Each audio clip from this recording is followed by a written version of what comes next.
Hello, and welcome to Own Your Retirement. My name is Albert Lalonde from Kaizen Financial. If you'd like more information about what you hear during our show today, give us a call at 586-752-7008 or visit us online at kaizenfinancialinc.com. That's Kaizen, Kaizen. And while at my website, click on the podcast page to check out past shows and to subscribe to our program on Apple Podcasts, Spotify, or Amazon Music. Okay, inheriting an IRA is often, well, a welcome windfall. But if not handled, let's say strategically, it can hit you with the hefty tax burden because inherited IRAs come with plenty of rules now that are designed to make sure the IRS gets paid sooner rather than later. So during today's show, we're going to address IRA inheritance strategies and some of the common mistakes you should work to avoid. But before we get into our topic, let me introduce my co host, Tony Shore, who comes to us risk free and all full of upside. How are we doing, Tony? Wow, okay. I'm full of upside now. That's Yes. that's crazy. That's a very financially specific compliment, but I'll take it. I'll take it. You deserve Um, it. yeah, well, I think this is a good topic. Obviously, a lot of people don't understand all the rules and ins and outs when it comes to inheriting IRAs or Mhm. beneficiary designations. So I'm glad we're talking about this today. But first, I've had an amazing week. I got so much done. I Good. feel good about what I've gotten done lately because I was a little overwhelmed. I have to admit, Albert, the last couple of weeks I had so much to do with for my parents, dealing with helping them, and Right. then family commitments and work. You know how it is. You're a busy Yes. guy. But Yes. I've been able to tick off some. I've actually been crossing things off the list that feels so good, doesn't it? Beautiful. Yes. Isn't it? When you can cross some Making a things list of off. stuff, checking it off, and crossing it makes it feel so good. It Yeah, does. that's the It idea. it does, and people should do that with their finances. And one of the Yes. things on that list should be to pick up the phone and give Kaizen Financial a call and get you and the team on the case, helping with your finances, get these things in place. And since we're talking about beneficiary designations, don't let that go either. Make sure you're Yes. updating those. Make sure you understand if you're a beneficiary on, say, your parents' or grandparents' IRA, know Right. what that means too. So we're going to talk about that a little bit today. Where do you want to begin? Or Albert, I should first ask you, how have you been? I know you've been busy. Yes, very busy. Summer's winding down. It is already what mid-August. Temperatures are a bit warm, but things have been good. I've been able to get a lot of house chores done for the last couple of weeks. I actually had a little break for a couple weekends to where I didn't have to do anything, go anywhere. Now that's not going to be for the next few weeks, but that's okay. Sure. Got it all done. That's the idea. Yep. But no, just enjoying Michigan weather. Did a little fishing over the weekend, a little boating, a little golfing. The trifecta right there, like right, golf, Yeah. fishing, Wow. and boating all in one weekend. Whoa. No, I enjoyed that. We finish up my golf league championships next Monday, and I'm done already. It's like we didn't skip a beat, like no delays, no rains all season. Life's good. I Yeah. can't complain. Wow. Well, there you go. There you go. And Yes. I know I'm going to be meeting with a couple of folks from your staff later Yes. today. Hmm. Going to get a chance to see them. You've got a great team there, and I think that's fantastic too. Going to be talking to Angela and Katie and Yes. Erica, right? Right. In the office this week up here in Minnesota, where I'm at in the studio right now. So, luckily, the weather's beautiful right now here Mhm, for them. Yeah, it's mhm. sunny. It's similar to there, of course. Now, when it comes to being a beneficiary, what can you tell us? Where do you want to begin? Well, let's jump into this important topic with an article from Kiplinger titled Inheriting an IRA avoid these common mistakes that can cost you. I think it's got a good job of clearly spelling out some key facts and figures. So, inherited IRAs are also often called beneficiary IRAs because that's just what it's called when an IRA gets passed along to a spouse, a family member, or someone else you care about after you've passed away. Now, here's the thing, you can actually leave an IRA to just about anyone. But the rules for what happens next can be very different depending on who that beneficiary is. Once that transfer happens, the money from the original IRA moves into an inherited IRA in the beneficiary's name.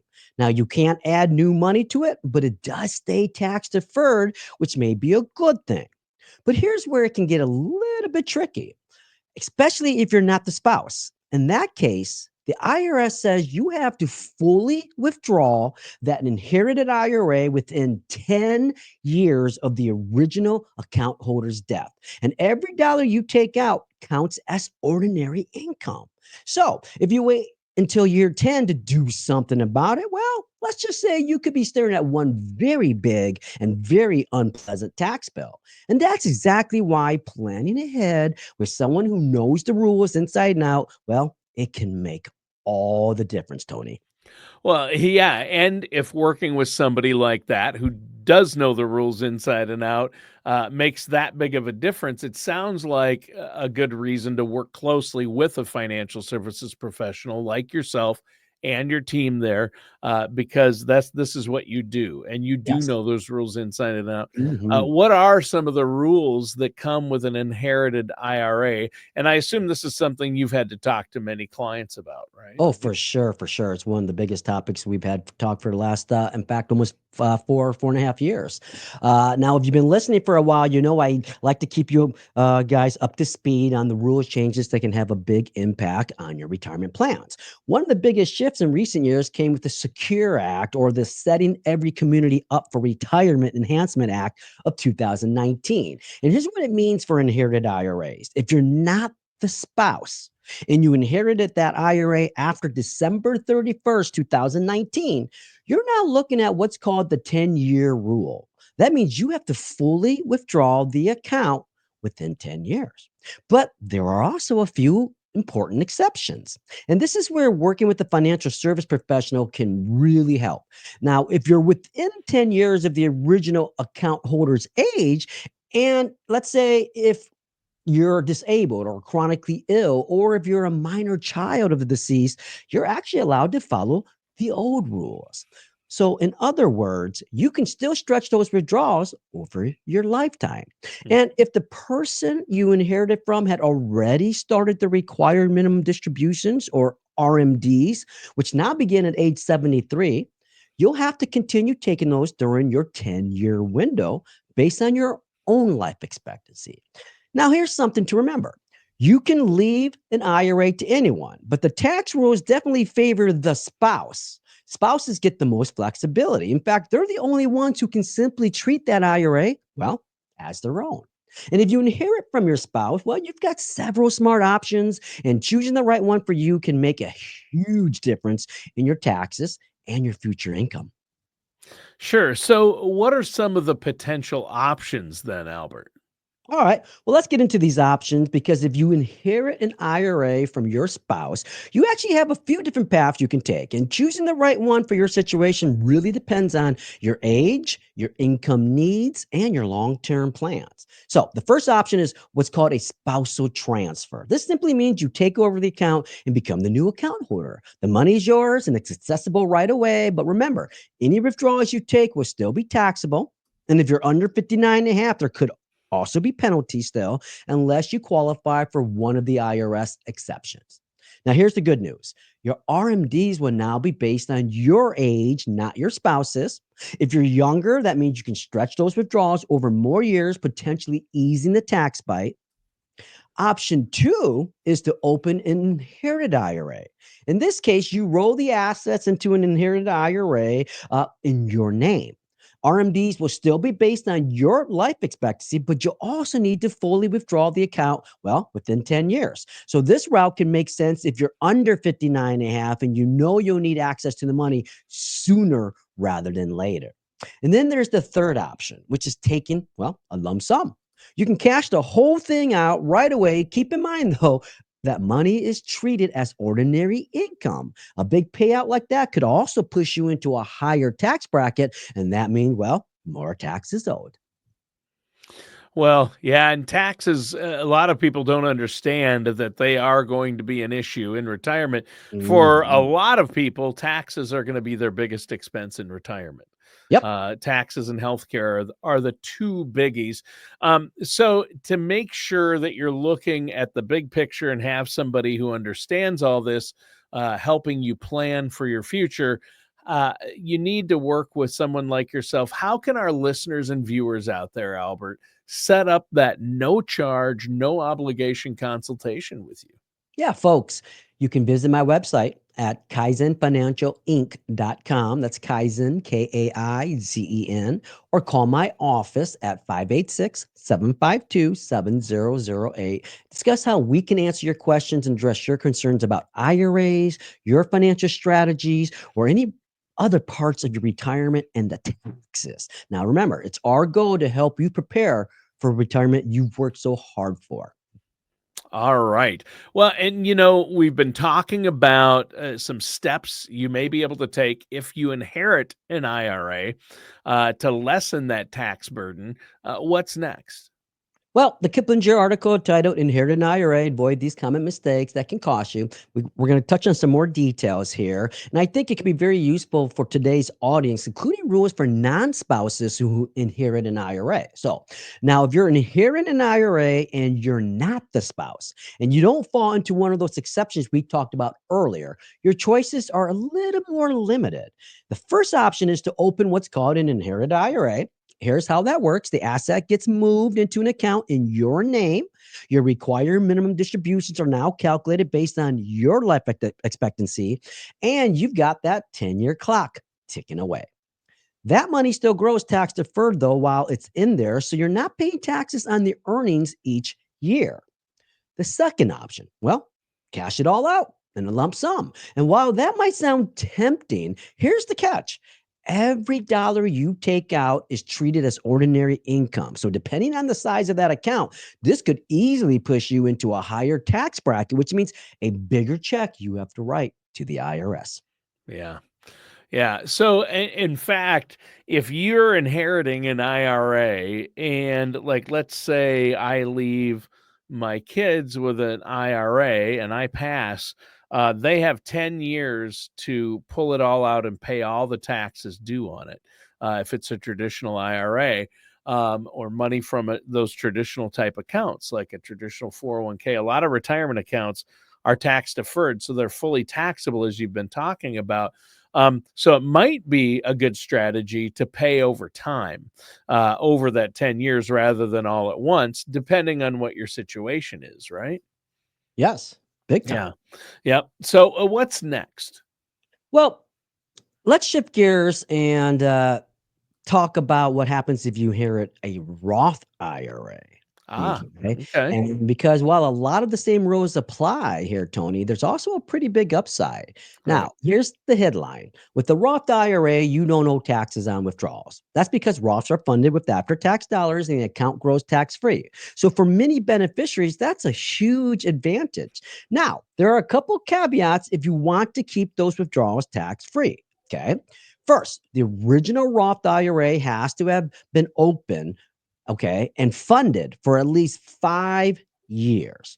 Second, if part of the Roth came from a conversion,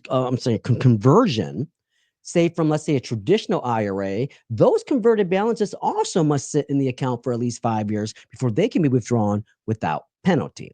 And while the original account owner never had to worry about RMDs, you do have one requirement as a non spouse. You have to make sure the account is emptied within 10 years of the original owner's passing. So it's not the same as taking an RMD each year, but that 10-year clock is still ticking. And if you're inheriting the Roth IRA, let's say from a spouse, though, well, now you've got even more flexibility. You can treat it as your own and spread withdrawals over your lifetime, or even leave it alone and let that money keep growing tax free, well, for as long as possible.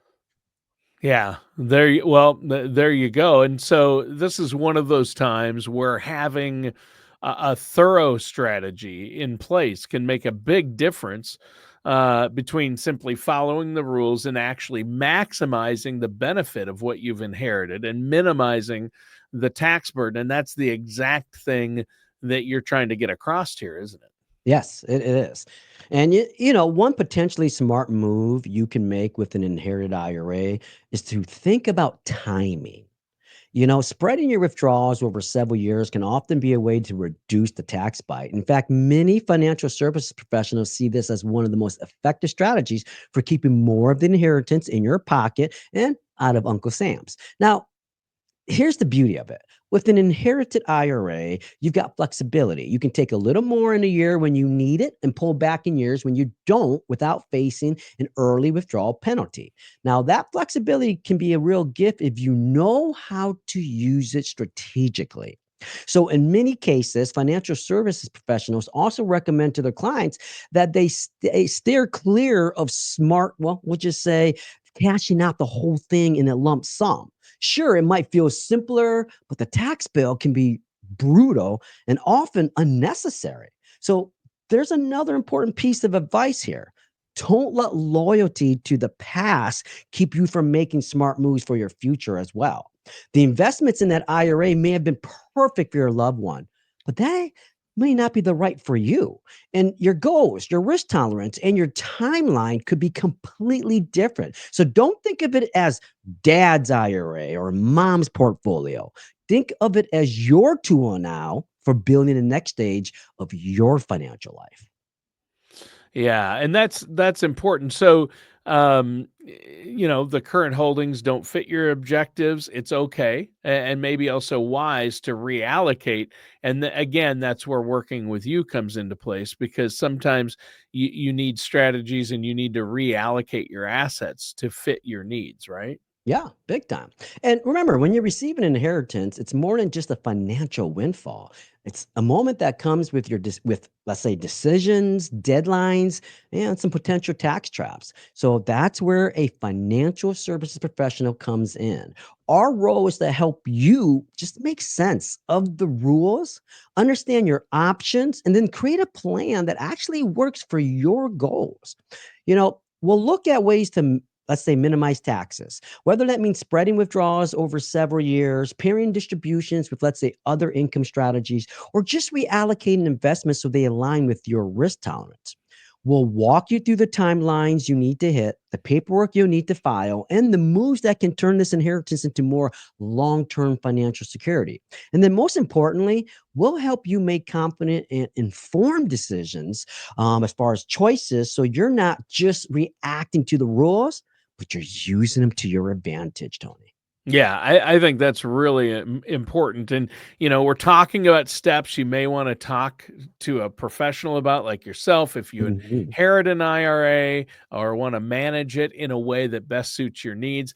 And this also applies to people who are deciding what beneficiaries to put on their IRA or, do they want all their money in a traditional IRA if it's something they're going to leave behind for their kids? Maybe a Roth conversion is the best thing depending on their situation and tax situation.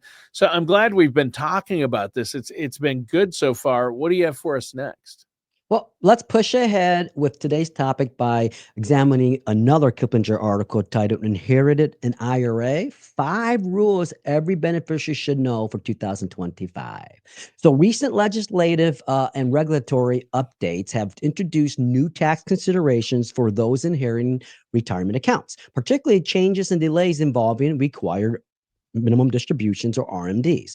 Now, the IRS has also released final rules for inherited IRAs set to take effect in 2025 this year. So these regulations, though expected, solidify key provisions related to RMDs that would directly affect many beneficiaries, marking it, let's say, a significant shift in the financial and tax planning landscape for inherited retirement assets going forward. So, the article argues that there are 5 essential tax aspects IRA beneficiaries should familiarize themselves with, including that inherited IRA tax rules have changed. Okay, so if you've inherited an IRA, let's say, or really if you have any kind of retirement account, you need to know about the Secure 2.0 Act.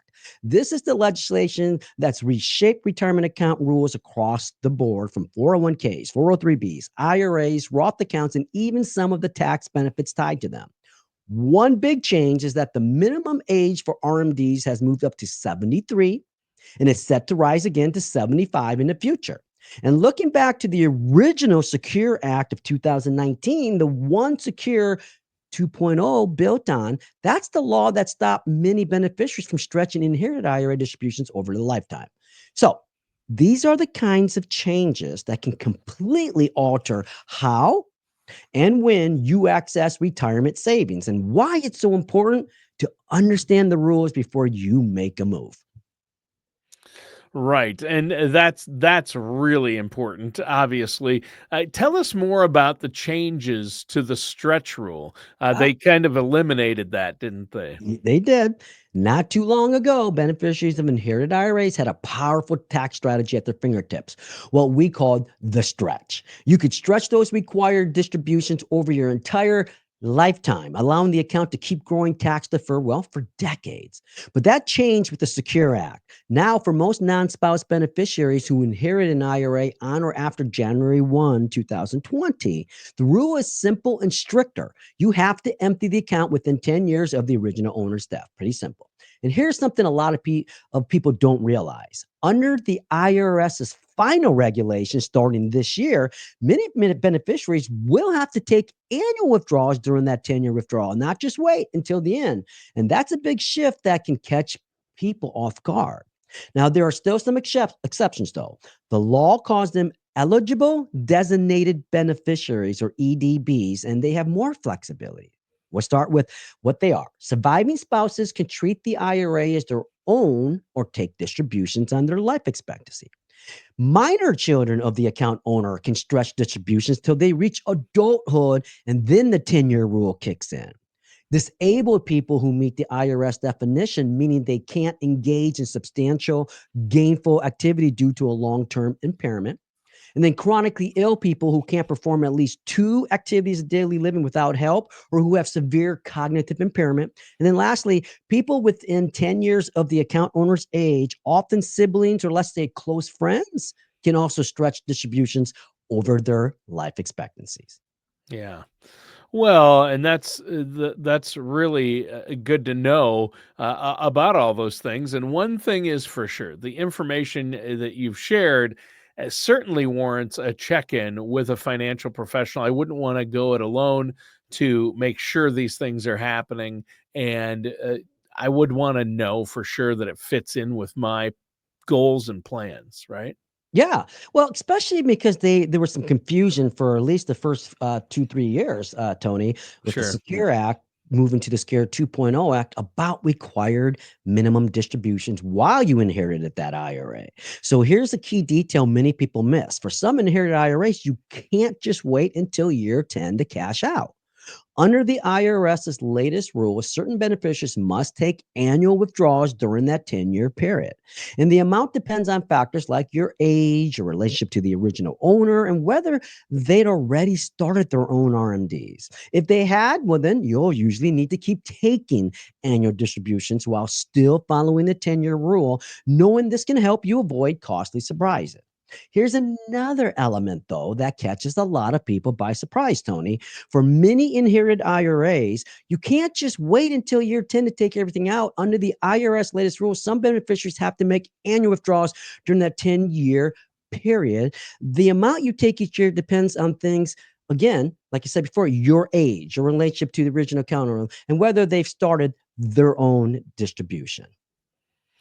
There you go. Well, yeah, that's interesting. So I think we have time for one more item in the show today. Is there anything else you want to talk about? You just when it comes to inherited IRAs, folks, the details matter. The type Yeah. of account your relationship to the original owner, and your own circumstances all shape your tax strategy. Now, understanding these rules helps you plan smarter withdrawals and avoid surprises. The right guidance can turn a complex inheritance into a clear financial strategy. So, if you want to learn more about this, if you're concerned about your legacy or receiving a legacy and all the tax implications, please visit my website at kaizenfinancialinc.com. That's Kaizen, Kaizen, or call my office at 586 752 7008. Discuss how we can answer your questions and address your concerns about IRAs, your financial strategies, and any other parts of retirement. Remember, it's our goal to help you prepare for retirement that you've worked so hard for so you can own your retirement. There you go. Own your retirement. Well, Albert, I think that's great. It's been a great show. Before we go, let our listeners know once again, what's that phone number? Yes, reach me at 586 752 7008. All right. And that does it for today's episode of Own Your Retirement with our host, Albert Lalonde.